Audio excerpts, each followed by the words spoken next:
एक लंबे समय पहले मथुरा नामक एक गांव में आदित्य वर्मा नामक एक जमींदार रहता था।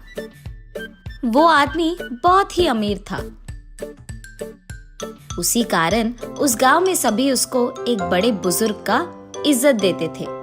किसी को कोई भी मदद की जरूरत होती थी वो उन्हीं के पास जाते थे और इसीलिए आदित्य वर्मा भी उन सब की मुसीबतों को बहुत सब्र से सुनता था और उनका हल भी निकालता था।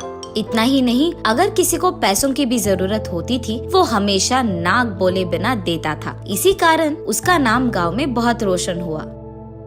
गांव में सबका इज्जत पाने वाला आदित्य वर्मा अपनी बीवी कुसुमा देवी का कभी नहीं कमा पाया। उसे हमेशा यही लगता था कि उनके सारे पैसों को ये ऐसे ही गवा रहा है। इन पति पत्नी का एक बेटा भी था जिसका नाम धर्मराज था। उसके नाम के अनुसार और उसके पिता के तरह ही वो भी सबकी मदद करता था। उसके पिता के व्यापार और खेती का काम ये खुद संभालता था। अपने पिता को काम कहे बिना वो सारी मेहनत अकेले करता था। धर्मराजू को धनलक्ष्मी नामक एक लड़की से 10 साल पहले शादी करवाया था आदित्य वर्मा ने। लेकिन कुसुमा देवी को हमेशा आज तक यही गुस्सा था कि उसने अपने बेटे का शादी एक ऐसी लड़की से करवाया जिसके पास एक फूटी कौड़ी भी नहीं थी। वो लड़की गरीब थी। उनके शादी के हुए 10 साल होने के बावजूद उनके कोई बच्चे ना होने के कारण कुसुमा देवी धर्मराज को हमेशा यही कहती थी कि वो एक और शादी कर ले। लेकिन क्योंकि धर्मराज को वो बिल्कुल अच्छा नहीं लगता था, वो ये विषय को अनदेखा और अनसुना कर देता था। ये सब जानकर धनलक्ष्मी अपने आप में बहुत रोती थी। ऐसे कुछ दिन बीत जाते हैं। एक दिन जब सभी मिलकर खाना खा रहे थे, कुसुमा देवी ऐसे कहती है, बेटा धर्मराज, मैं बहुत बार तुमको कहकर थक चुकी हूँ। मेरी बात मानकर तुम दूसरी शादी करोगे कि नहीं? अभी क्या भी बोल दो। ऐसे कहती है। मुझे माफ कर दीजिए माँ, खुदा को गवाह मानकर मैंने इससे शादी किया है। इसको भूलकर मैं किसी और से शादी नहीं कर पाऊंगा। तब कुसुमा देवी आदित्य वर्मा की ओर देखते हुए, सुनिए, आपको क्या कहना है इस पे? आपके बेटे को आप खुद समझाओगे कि नहीं? आखिरी बार पूछ रही हूँ। ऐसे गुस्से में कहती है। अरे इतनी प्यारी जोड़ी है कुसुमा, इतनी अच्छी जोड़ी को बच्चे ना हुए इसी कारण के दोष से अलग करना है, ये धर्म नहीं है कुसुमा। ये दोनों तो एक दूसरे के साथ बहुत खुश है। बाकी भगवान की लीला, उनका ही लिखा होगा। ऐसे कहते हैं। ये वंश यही नहीं रुकेगी। अरे गांव में सबके सामने मैं अपना मुंह नहीं दिखा पा रही हूँ। जमींदार के घर में क्या कमी है? वो ऐसे बहू को क्यों रख रहे हैं जो उनको बच्चे भी नहीं दे पा रही है? एक और शादी करने में क्या गलती है? ऐसे मुझसे बहुत लोग पूछ रहे हैं, मैं क्या जवाब दूं? ये सुनकर धर्मराजू गुस्से में उठता है और, माँ, अगर हमारे वजह से आपको ये सब सुनना पड़ रहा है तो मैं और मेरी बीवी इस घर से और इस गांव से ही बाहर चले जाएंगे। मुझे माफ कीजिए पापा। ये कहकर वो तुरंत अपनी बीवी धनलक्ष्मी को लेकर उस घर से और उस गांव से चले जाता है। ऐसे घर छोड़कर धर्मराजू और धनलक्ष्मी वही पास में मौजूद रंगापुरम नामक गांव में वहाँ एक खाने की शाला चलाते हुए उनका जीवन निभाते हैं। धर्मराजू और धनलक्ष्मी उनके खाने की शाला में मौजूद रसोई के लिए लकड़ी लाने हफ्ते में एक बार जंगल जाते थे। ऐसे ही एक दिन जब वो दोनों लकड़ी लाने जंगल जाते हैं, वहाँ लकड़ी काटते हुए धर्मराजू की मेहनत देख धनलक्ष्मी ऐसे कहती है, सुनिए, आपके माँ के कहे के अनुसार अगर आप एक और शादी कर लेते, कम से कम आपको ऐसे मेहनत तो करना नहीं पड़ता। ऐसे कहती है दुख में। जब मैंने तुमसे शादी किया था, मैंने ये सोचकर तो नहीं किया था कि तुम मुझे बच्चे दोगे तभी मैं तुम्हारे साथ रहूंगा, और ऐसा नहीं हुआ तो दूसरी शादी कर लूंगा। वो मेरा धर्म नहीं है धनलक्ष्मी।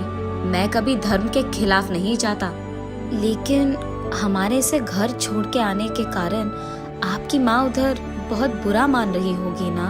और वैसे उनके ये चाहने में तो न्याय है ना। जैसे मेरे पिता ने कहा है, ये सब भगवान का लिखा है। जो उनकी मर्जी वही हमारा भाग्य।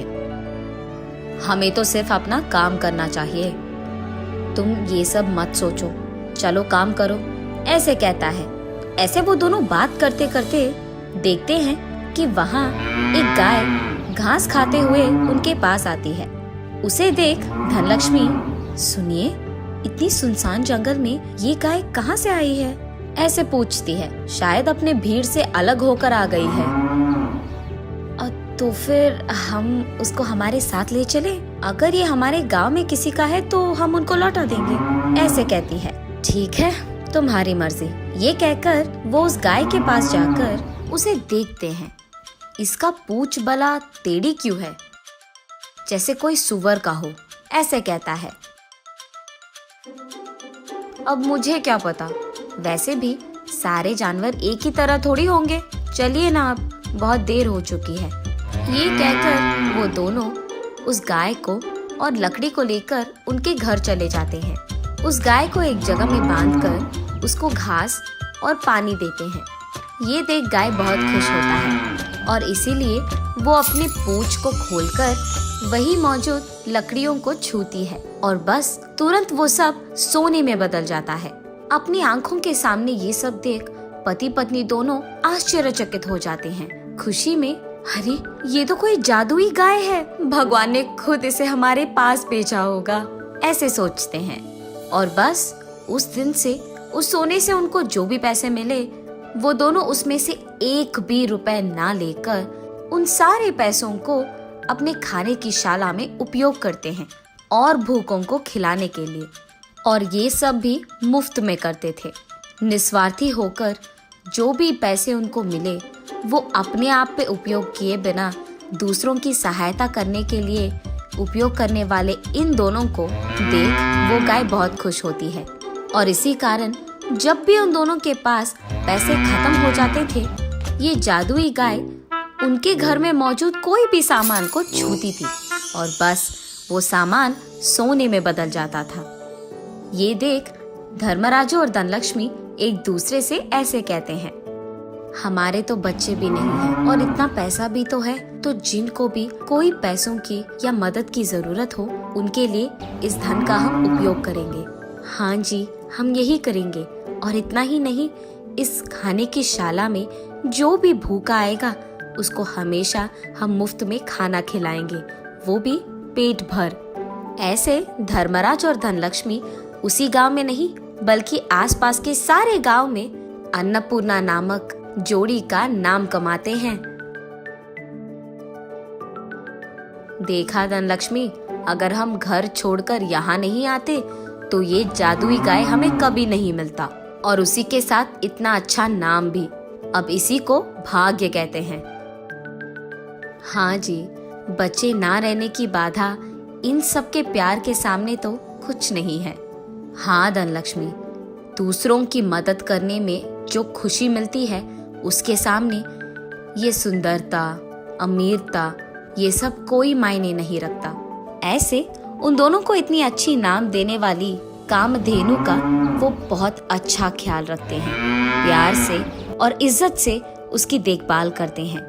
नैतिक निस्वार्थियों को धर्म कोई भी रूप में बचाते ही रहता है।